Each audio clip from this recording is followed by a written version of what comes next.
Olá, associados da Abrahoff, de novo aqui em outro episódio do nosso podcast dentro do CIOSP, e temos o prazer de ter a nossa convidada especial, a professora doutora Natália Augusto, enfermeira esteta, especialista em enfermagem estética, com certificado pela Universidade de New York, coordenadora do Grupo de Trabalho de Enfermagem Estética do Corém São Paulo, membro da Câmara Técnica da Legislação e Normas do COFEN, empresária há 12 anos, com 6 clínicas funcionando, uma mulher de muito sucesso. Que bom ter você conosco essa tarde. Seja bem-vinda, professora Natália. Muito obrigada, doutora Ruth. Fico muito lisonjeada com esse convite de estar aqui presente e poder compartilhar um pouquinho da minha história. Eu sei que tantas pessoas, já têm história e às vezes se inspiram, escutando um pouquinho. E é muito bom ter uma enfermeira, que é uma área, que é uma profissão muito nobre, que eu, assim, especialmente porque dentro de meu convívio com a medicina, meu marido é médico, minha filha é médico, meus 2 irmãos são médicos, minha cunhada é enfermeira. Então, a gente tem muito presente o valor da enfermagem dentro do convívio da medicina. Eu queria pedir a você como você vê o cenário atual da enfermagem estética no Brasil. Olha, eu vejo assim grandes avanços. Desde que eu comecei a estudar, foi praticamente no início da nossa resolução, que foi 2016, ali 17. E até hoje, nós já vamos completar, Ruth, a instituição dessa resolução no Brasil, da enfermagem estética, pelo nosso Conselho Federal, já há 10 anos. Então, são 10 anos de muitas conquistas. A gente conquistou muitos avanços. E o que eu mais vejo hoje é que muitos enfermeiros hoje se enxergam, se veem nesse cenário empreendedor, que é realmente muito destoante do que há muitos anos a gente viveu como realmente um convívio mais hospitalar, um trabalho mais ali hospitalocêntrico, da atenção primária de saúde dentro das unidades básicas de saúde. Realmente a gente foge da casinha, mas muitos enfermeiros aí empreendendo. Então, eu que já empreendo há 12 anos, sei do grande desafio da gente mudar essa rota, de pensar diferente, e vejo que os avanços que estão acontecendo fortalecem que isso continue cada vez mais. Assim, a gente tem novas resoluções, a gente tem novas discussões, a gente tem novas oportunidades, não só de trabalho, mas também de conhecimento, de poder buscar, por exemplo, conhecimento fora do Brasil, dentro do Brasil. Tem tantos profissionais de enfermagem que estão aí em outros países fazendo já esse trabalho brilhantemente. Eu mesmo fui, fora. Sabia que a dona da Itred, da Hilux, que é a que fabrica os produtos da Itred, é uma enfermeira? Eu não sabia, preciso conhecê-la. Então, é muito bom. E me diga uma coisa, quais foram as principais conquistas da categoria nos últimos anos? Olha, a gente conquistou, além das nossas resoluções, a gente teve alteração de resolução. Então, a gente sofreu algumas perdas, por conta de brigas judiciais com a medicina no Brasil.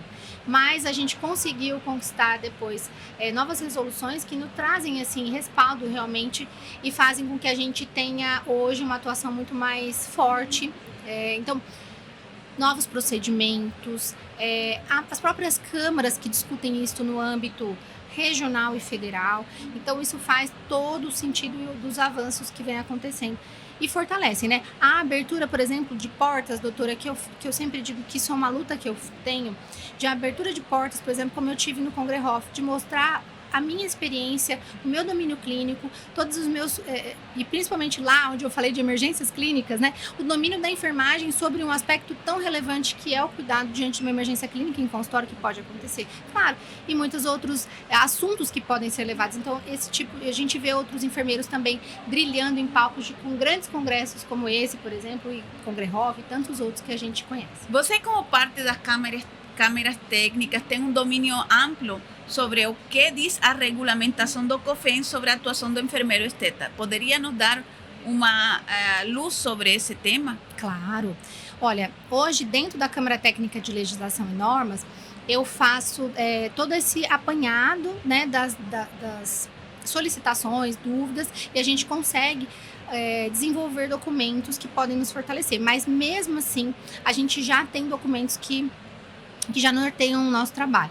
Então, o trabalho dentro das câmaras é esse, das dúvidas que chegam, dos profissionais que estão entrando ou que já atuam, diante de dúvidas até mesmo de vigilância sanitária, diálogo, por exemplo, com o Ministério da Saúde, para que a gente tenha os avanços que a gente já tem, né, e conquistar ainda mais. Mostrar o trabalho e a relevância do enfermeiro nesse cenário, né, que foi amplamente divulgado já consolidado na medicina. Depois da odonto, tive vários professores da odontologia, e hoje também na enfermagem. Eu posso dizer com ganho de causa já, porque já tenho 10 anos nessa área. Claro, mas de forma concreta, quais são os procedimentos estéticos que o enfermeiro está legalmente habilitado para realizar? Hoje, dentro da harmonização, né, que eu acho que o mais importante, a gente pode fazer sim o botox, preenchimento, bioestimuladores, injetáveis faciais, drug delivery de ativos, tudo que estimula colágeno, né, a gente pode realizar. A gente tem aí novos pareceres que estão fresquinhos, quase saindo também de procedimentos corporais. Sim. Então, a própria harmonização corporal também, que é uma área que alguns profissionais podem fazer, outros não. Então, dentro dos bioestimuladores, preenchedores, também a gente realiza. É bom ressaltar que a Abrahof é uma associação que aglomera, que acolhe todos os profissionais da área da saúde que participam dentro da harmonização orofacial. Biomédicos, médicos, enfermeiros, dentistas, todos são chamados a fazer parte da nossa associação. Perfeito. E me conta algo, quais foram os principais recentes avanços para a categoria da enfermagem estética? O mais recente, o fresquinho, esse que você falou. Eu tenho um que ainda não saiu, que já podia ter contado, mas acho que sai em fevereiro. Olha, esse vai ser um avanço que a gente vai conquistar dentro. Olha, vai ser um spoiler mesmo, porque eu não falei nem nas minhas redes. Então, pra você que tá aí, viu, gente? A gente vai consolidar que vai sair uma resolução voltada para procedimentos estéticos injetáveis de microvasos. Então, a gente vai conseguir tratar aquelas microvarizes, né, telangiectasias superficiais, já com essa resolução. E a enfermagem cada vez mais aumentando sua área de trabalho. E a anterior, que eu poderia dizer que também é uma resolução, um parecer, na verdade, mais recente, é o parecer de otomodelação, onde a gente também já trabalha com essa. Que legal. E assim, não pense, que elas invadiram. Não tem território de ninguém. Aqui todos trabalhamos bem, felizes. Eu sou uma pessoa que tenho. Minha vizinha trabalha com isso, eu trabalho. E cada um tem sua clientela. Todo Exatamente. Mundo trabalha na sua área sem atrapalhar a vida de ninguém. Pelo contrário, a gente se apoia. Do conhecimento de vocês, a gente aprende. E do nosso conhecimento, vocês também aprendem. E é disso que se trata, de um convívio feliz, baseado na evidência científica. Exatamente. E com responsabilidade e ética. Como a pandemia impactou o reconhecimento e a valorização dos enfermeiros no âmbito em geral? Eu acho que para nós impactou mais. Eu acho que, porque assim, muitos profissionais, pensando no tempo de resolução que nós temos, 10 anos, vamos pensar que a gente estava na metade desse percurso. Muitos profissionais, eles dividiam a carreira deles entre consultório e hospital. Sim. Ainda assim, hoje isso acontece porque, às vezes, para fazer a migração total para um consultório para autônomo, né, é mais desafiador. Então, o profissional, ele dividia esse tempo, e como ele precisou lidar com a linha de frente, ele foi realmente muito impactado. Eu acredito que medicina, enfermagem foram realmente as profissões que mais sofreram. Né?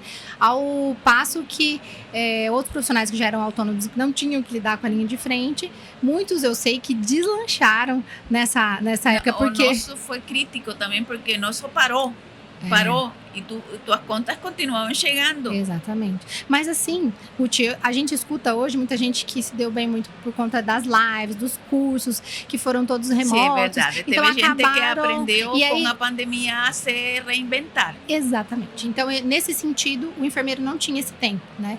Então, eu acredito que nesse sentido a gente sofreu bastante. Eu acho que fomos uma das maiores profissões da harmonização. E se um enfermeiro quiser ser enfermeiro esteta, como ele deve fazer? Quais são os passos para entrar dentro da especialização? Muito importante essa pergunta, que fique muito claro aqui para todos que atuam, porque a gente recebe muitas demandas e a gente só tem problema, né, na nossa atuação se a gente não segue as recomendações que estão na nossa resolução, ou seja, é obrigação nossa conhecer ali nossos direitos e deveres, né? Então, os direitos, os deveres para atuação, né? O que a gente precisa para atuar? Ser especialista. Então, o enfermeiro, para ele atuar, ele precisa da especialidade. Então, ele vai precisar se inscrever numa pós-graduação, reconhecer depois esse certificado junto ao Conselho Regional da jurisdição dele próximo. E depois, sim, ele pode atuar. Aí, abrir o seu clínica e consultório de enfermagem. Sendo, né, que ele siga também todos os requisitos de Anvisa para isso. Então, aí depois... Ele sempre tem que, isso também está na nossa lei do exercício profissional, código de ética e nas resoluções, que a gente precisa se manter atualizado, fazendo cursos, aprimoramento, porque se eu não tenho domínio sobre algo, eu não sou obrigada a fazer. Não. E além disso, se eu faço e eu cometo um erro, né? Tu é punida porque tu não tem habilidade. Em direito existe o dolo. Exatamente. E a culpa. Exatamente. A culpa significa que tu só pode fazer uma coisa se tu é perito, ou seja, se tu tem conhecimento, aí tu vai ser catalogado de imperito. Exatamente. Se tu tem mente de fazer um processo. Exatamente. Esses são os principais focos diante de uma decisão judicial, até mesmo dentro da nossa... Imprudente também. Prudência, negligência e perícia, ou negligente. Né? Exatamente. Que tu desampare o paciente em um momento de crise. E dentro dos conselhos regionais, também, diante de, por exemplo, um processo ético, exatamente isso que vai ser julgado. Né? Ok. De outra forma, eu queria saber como é o mercado de trabalho do enfermeiro esteta. Olha, ele tem crescido muito, mas principalmente a gente vê a questão da abertura mesmo, da autonomia, da abertura de consultórios. Então, hoje, a gente tem uma dificuldade, por exemplo, ainda de ser, por exemplo, contratado por outras empresas, né? Uma clínica que tem ali uma necessidade de um profissional, ela não prefere, às vezes, o enfermeiro. Por quê? Porque como a gente tem algumas perdas judiciais, isso traz algumas dificuldades no mercado para a nossa atuação. E isso tudo a gente já reconhece, né? Então, a gente já sabe que tem esse desafio e a gente tem lutado para que isso aconteça através dos pareceres das resoluções, claro, trazendo essa clareza para o profissional, tanto para quem está atuando, quanto para aquele que vai ser um contratante, por exemplo. Então, por exemplo, na minha clínica hoje, eu tenho algumas clínicas, eu vou contratar um enfermeiro? Peraí, eu prefiro. Então, isso é uma limitação hoje, é uma problemática que a gente já reconhece. Mas fora isso, o enfermeiro que ele busca ali, ele entende o que é administração, ele entende o que ele precisa, ele sai um pouco só da técnica, ele vai abrir o seu consultório, sua clínica de enfermagem e ele vai conseguir atuar brilhantemente. Eu encontro a enfermagem uma profissão muito abrangente e você Exatamente. Tem uma preparação muito exaustiva. Exatamente. Tanto que o domínio de injetáveis, todo o técnico... Por que tu recomendaria aos pacientes a serem atendidos por uma enfermeira esteta? A ver, me conte. Eu vou vender o meu peixe, porque agora é minha hora. É para isso que eu estou te perguntando. Então, eu tenho certeza, assim, que de verdade, todo o coração, né? Eu acho que o enfermeiro, ele é aquele que olha com um olhar holístico. A gente tem essa nomenclatura, assim, para falar um pouco da nossa atuação. O que é isso? É um olhar que a gente olha esse paciente como um todo. Esse paciente, quando ele entra, a gente vai entender quem ele é, quem é a família dele, o porquê ele busca aquilo. E a gente tem um atendimento mais humanizado, né? Que acabou sendo um pouco mais... essa humanização, ela é um pouco mais... Ela se perde um pouco em algumas profissões. Eu sinto muito isso. E quando o paciente encontra o enfermeiro, e ele, claro... se reconhece, ele tem aquele link, né? Eu acho que aquela aproximação, porque tem tudo isso também, né, doutora? Com certeza, seus pacientes, quando se conectam, claro. E aí é aquele feeling, aquele amor para sempre. A enfermagem é uma profissão de cuidado. Exato. Então, a gente se cuida, abraça. se acolhe. Exatamente. Em isso você tem toda a razão. Eu acho que esse é o maior diferencial. E, claro, conhecimento técnico-científico. Então, a gente, por ter esse domínio desde a graduação de injetáveis, de anamnese, exame físico, a gente também, além de ter essa destreza manual, eu acho que a questão também de evitar problemas, né, como emergências clínicas, também por conta de uma anamnese e uma consulta, que a gente chama de consulta de enfermagem, muito mais aprofundada. Então, um paciente que já tem uma comorbidade, alguma coisa, a gente já liga as anteninhas antes do problema acontecer. Que bom. Como é que fica a relação da enfermagem, do enfermeiro, em relação às outras profissões que transitam dentro da harmonização orofacial? Olha, do meu ponto de vista, é uma relação muito parceira. Eu nunca tive, né, e vejo assim pelos profissionais que a gente conhece, nenhuma dificuldade de relação, de aproximação, a não ser com a própria medicina mesmo, né? Que eu acho que a medicina, ela se sente um pouco invadida, enfim. Mas a gente, nem para dar muito palco a isso, porque eu não milito nesse favor, milito contra, eu acho que todos podem, todos são capazes, a gente atua através da nossa lei do exercício profissional. Dentro do que está legalmente habilitado. Dentro da minha lei do exercício profissional, eu posso atuar dentro do que eu já realizo, o que eu acabei de confirmar que eu tenho liberação aqui. Já pensando no profissional enfermeiro, quais são os desafios que ainda precisam ser superados pela classe? Olha, eu acho que a questão cultural ainda, que precisa... Os pacientes ainda... Tem alguns pacientes, graças a Deus, isso melhorou muito, porque eu vivi isso 10 anos, né? Dentro desses 10 anos. Mas os pacientes entenderem quem é o enfermeiro nesse cenário. Porque muitas vezes pessoas chegam e falam assim, é médico, é biomédico. Não reconhece, às vezes, a odontologia. Sim. Ou a enfermagem. Tem muito preconceito ainda. Preconceito. Então, a pessoa não entende. Quando ela reconhece... Eu sempre falo assim, olha, só fala para ela vir até aqui, deixa eu conversar com ela. Porque quando a gente faz a consulta, a gente mostra o que de fato está acontecendo, o que esse paciente quer, o que ele realmente precisa e o que é possível. A gente vai desenhar esse plano de tratamento e ele vai ser acolhido e vai, com certeza, brilhar aí com os seus procedimentos cuidados. Que bonito, né? Isso de o que precisa e o que é possível. Porque às vezes financeiramente, ou às vezes até para uma comorbidade. Tudo isso tem que englobar esse conhecimento de quem que é teu paciente para tu poder oferecer algo que seja possível dentro de tuas habilidades técnicas, que mantenha a saúde dele em primeiro lugar e que economicamente seja viável para ele, porque de que serve tu oferecer o tratamento de milhões que ele não vai ser capaz de bancar. Doutora Ruth, só aproveitar isso que você falou, que eu acho tão legal. E sabe o que acontece? Às vezes, naquele primeiro momento, o paciente realmente não pode financeiramente. E aí ele vai fazer o possível, o mínimo, aquele botox, uma coisa, um cuidado com a pele, ótimo. Só que quando ele puder, e ele já, a partir daquele momento, ele confiou em você, ele vai voltar. Com certeza, é o olho no olho, e isso é o mais importante para todos os profissionais da saúde. Como você vê o futuro da enfermagem estética nos próximos anos? Eu acho que é arrebatador. Eu acho que nosso futuro ele é brilhante, é crescente. É um futuro que, pelo menos eu luto por ele, né? Eu acredito nele, de uma enfermagem que é reconhecida pelo empreendedorismo, é reconhecida não só, né? Então, enfermeiro trabalha em outro hospital. Não, tem um consultório, tem clínica, ele é autônomo e ele brilha trabalhando com harmonização facial ou com qualquer outra área que ele desejar. Mas na harmonização facial, né, na estética como um todo, a gente vem ganhando, né, tendo muitos avanços e eu vejo que o crescimento o seu é o limite. É o limite, assim, o crescimento é o foco e é o que vai acontecer. Então, tendo isso em consideração, que conselho você daria para os enfermeiros que querem se especializar na estética? Procurem uma boa universidade. Gente, esse é o meu primeiro conselho.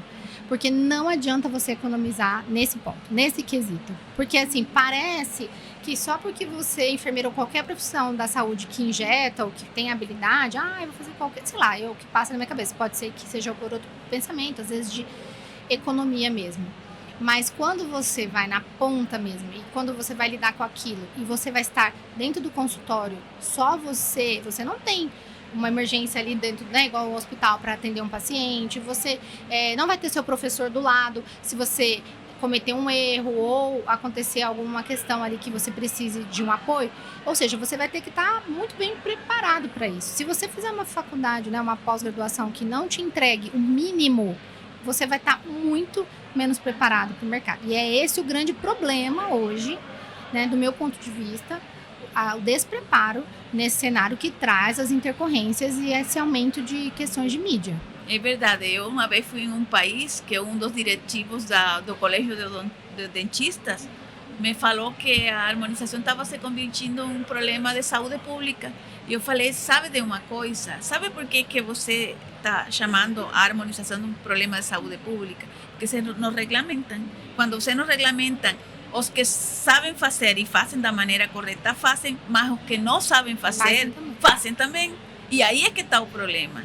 Aí é que coincidem todos os fatores para que as pessoas que não têm conhecimento, que são leigos, cheguem até esse profissional que de uma ou outra forma oferece CEOs e fundos e não tem em consideração o que é possível, o que é previsível, como é que deve ser feito esse tratamento, comete erros, porque eu acho que ele também não tem intenção de danar, de machucar alguém, ele está tentando ganhar a vida, mas ele não se preparou para isso. E por isso é que acabam acontecendo tantas complicações. Mas de uma forma mais concreta, como seria, ou quais seriam os passos que um enfermeiro que quer trabalhar na estética deveria dar para construir uma carreira sólida? Olha, o pilar de tudo isso, além de toda a parte documental e do conhecimento, eu acredito que se a gente pegar esse pontinho, essa palavra que você disse, doutora, sólida. Uma carreira sólida ela é construída por um empresário. E quando a gente se torna dentista, enfermeiro, fisioterapeuta, a gente não é empresário ainda. É verdade. E não aprende isso na faculdade. Não aprende. Você vai precisar entender da técnica, você vai precisar entender da parte documental. E no começo, não dá para você ficar contratando 1000 coisas, porque você não vai ter essa grana para investir. Eu já passei por todas essas fases, acredito que você também. Eu vou precisar entender de marketing, vou precisar entender de gestão financeira, gestão de pessoas, uma série de quesitos. E além de tudo isso, posicionamento e gestão. Se eu não tenho isso, aí eu tenho... O fracasso, ele tá muito próximo, você pode só decolar e depois você vai cair, porque se manter, eu acredito que você entenda muito bem o que eu vou dizer, 10 anos e talvez você, nessa área, né, eu já tenho quase 18 de formação, eu mas... tenho. Não vou falar tá linda, tá linda. 60 quase. Então, eu acredito que para a gente se manter no mercado, claro, o mercado seleciona e tudo mais, mas é tudo isso mais um pouco, gente. E a mentalidade, doutora Ruth, eu falo muito disso nas minhas redes. A mentalidade hoje, ela tem que ser uma mentalidade forte e diferente. O empresário, ele não pode ter a mentalidade da grande massa, da grande população, da grande maioria. As pessoas, elas pensam normalmente, a grande maioria das pessoas de um jeito, e normalmente a gente vai pensar de outro. Qual é a tua mensagem para esses enfermeiros que estão começando no mundo da estética? Eu acho que prudência acima de tudo. Não imaginem a estética só com muito brilho. Você precisa ter ciência, você precisa estar preparado, você precisa ter todos os seus protocolos e seu consultório instituído, né? Mas, assim, o céu é o limite, gente. Se você estuda tudo isso que eu acabei de dizer, além da técnica, você pode ir e chegar aonde você quiser. Basta que você tente. Claro que sim. E eu parabenizo você pela sua atitude, por essa coragem. E porque a gente sabe que para nós, que não somos médicos, os não médicos, somos mais visados. Então, a gente tem que ter tudo na forma mais exata e correta e a melhor preparação para que a nossa capacidade de trabalho não seja discutida. Exatamente. Muito obrigada por estar aqui conosco. Eu fico muito feliz de ter uma enfermeira esteta de meu lado, sentada frente a frente, falando tão brilhantemente sobre a harmonização orofacial e seus procedimentos. Obrigada, professora Natália. Eu que agradeço, doutora Ruth. Até uma próxima. Até uma próxima e a gente se vê novamente no próximo episódio do podcast da Abrahoff no CIOSP.